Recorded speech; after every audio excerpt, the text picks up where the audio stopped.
the case. If you're in Guthrie, you need to be taking shelter. And what sometimes happens is the tornado will reform in this little open area where its new inflow comes in. So we'll be watching very closely this one to see if it gets a new reformed tornado out in the warmer air. Right now it's wrapped in rain and back in a little bit of at least cooler air. Folks in Guthrie and Langston, obviously, you need to get to your shelter right away. This is a dangerous tornado. We're going to head back to Maria in the studio now. Maria, I understand you have some new information on the Joplin area. We do indeed, Nick. A few updates for you. This just in, the National Weather Service has upgraded or increased the power of that Joplin tornado from an EF4 to an EF5. That makes it with winds over 200 miles per hour at times. We did have the path at 6 miles, about half mile wide at times. Again, confirmed to be an EF5 tornado, classified officially at this point. We also have an update on the official death toll. Unfortunately, it continues to go up, and right now we stand at 123 fatalities in Joplin in the aftermath of that tornado. So we'll continue to follow the details coming out of Joplin. Obviously, one of those areas that could see some very strong thunderstorms as we get into the evening hours and through the overnight. And we still have the tornado watches up, a new one for Kansas, another particularly dangerous situation. That one posted out until midnight Central Time. Nick and Dr. Forbes, I'll send it back to you. All right, thanks so much, Maria. Appreciate the update on the tornado warnings elsewhere. And we're continuing, obviously, to follow a very dangerous tornado throughout portions of Oklahoma. And we're looking at areas now, Dr. Forbes, where this may be headed over the next several minutes. Yeah, that's, as we were saying, it's headed generally very close to Guthrie. Immediate urgency there, taking shelter. Then a bit later on toward Langston, and then toward generally the Stillwater area. You can see the projected times.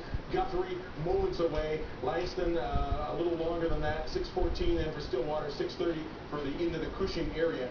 Probably more so to the Stillwater area than toward the Cushing area. It's going to go probably in between those two locations. You know, it's hard to compare one tornado to another, but you know, if you remember back to that infamous F5 that hit Moore, Oklahoma. Yes. Does this have any remembrances or recalling anything in similarities? Well, certainly the kind of number of supercells that fired up, the location that they were occurring, and the kind of debris balls and supercell signatures that we were getting.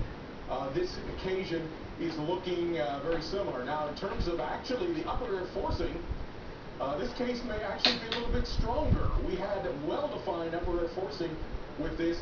A jet streak, a wind max, it occurred in that occasion. It wasn't clear-cut that it would come in back on May 3rd, 1999, when Moore was hit by the F5 at that time. Today, pretty clear there was a jet streak maximum coming in the jet stream, and that is helping trigger this. We do want to point out there's some yet new tornado warnings. Every thunderstorm in the line now, if we can go back to graphics 15, every thunderstorm in the line, our high-resolution radar is showing now tornado warnings in parts of Oklahoma. So we have additional storms. We're going to go to video. There are additional tornado warnings there in northwestern parts of Kansas as well. All right, we're looking at live video now from Grady County, Oklahoma, and trying to discern where this tornado is. We've been talking about how hard it is to see because it's been so rain-wrapped. And this, of course, makes it extremely dangerous, doubly dangerous, when it's rain-wrapped like this. So folks in Guthrie and in Stillwater eventually, you really need to stay on your guard, stay vigilant here.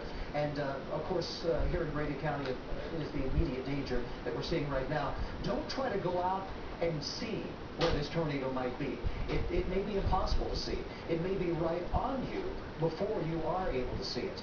We're continuing to follow this with live pictures here from our affiliate in Oklahoma City. Again, this is Grady County live pictures, and just to illustrate how hard it is to see this when we know there is a tornado there. We can see it on the radar, but we cannot see it even on the live picture here. But we can certainly see it on radar. We have now two more debris balls that we can see, and these are in areas just to the southwest of Oklahoma City. So this is the Norman Moore potential storm that we saw previously and has gone rain-wrapped, still well-defined debris ball. Another one trying to form here south and west of Purcell, and yet one more well-defined hook echo farther south in Oklahoma. So we'll take a look at a little bit more of these. Well-defined tornado down to the south of Duncan, with a tornado warning in effect there. If I zoom into this location, we'll see that the tornado could be just to the east of Comanche, heading toward Velma in the southern half of central parts of Oklahoma. I'll zoom back out again and we'll go up the line and slide north. Whoops, I went a little bit to the wrong button here. The storm that's coming toward the Purcell area, well-defined hook echo. If I zoom in on that one, it may be getting, it's certainly a little ball here that could be just a wall cloud. It's not intense enough yet that it's indicating debris that was being tossed in the air by the tornado, but that's where the tornado would be, coming toward the Bradley area, would continue off toward the northeast, toward Washington, and probably just a little bit to the northwest of Purcell, Oklahoma. Now we get to the north, and we're getting into the storms there that have the confirmed tornado with that. Here we see this being the debris ball. That means that we can see definitely on radar a strong enough return that it's because of debris from structures or trees or dust that's being picked up by the tornado, stronger than we typically see in this location of the radar return. This is the supercell thunderstorm. The pinks and lavenders here are hail, but then it wraps around into this very large ball. That's the tornado that we previously were seeing from the chaser. It's going to go near or just northwest of Blanchard, probably near and just north of Norman, toward the Moore area. These red outlined areas are tornado warnings. There are definitely tornado warnings, including the Moore, the Bridge Creek areas. Very similar track for this. Zooming in here, you can see this is what I'm referring to as the tornado, its debris ball signature.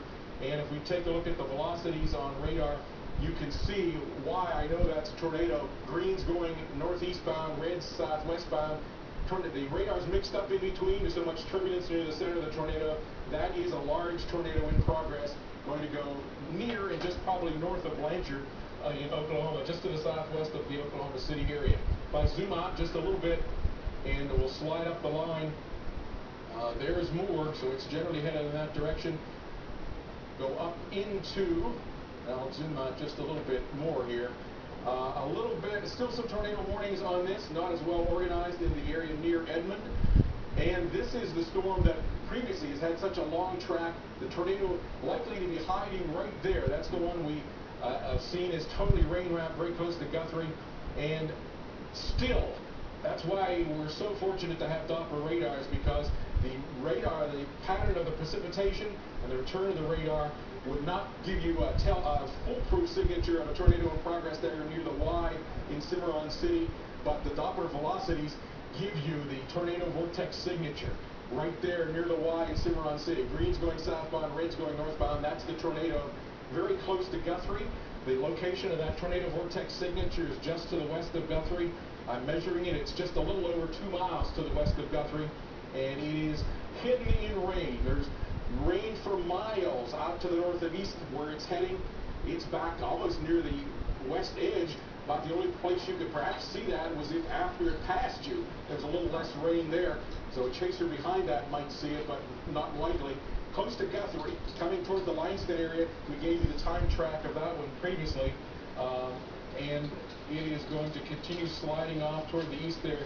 That Perkins area, the Stillwater area, the Ripley area, dangerous. And there they've just issued, National Weather Service just issued a new warning heading that way. Langston, Stillwater, in between the Perkins and the Ripley area. So dangerous supercell thunderstorms continuing to get more and more organized. All of these red outlined areas with tornado warnings, with especially 1, 2, 3, and 4.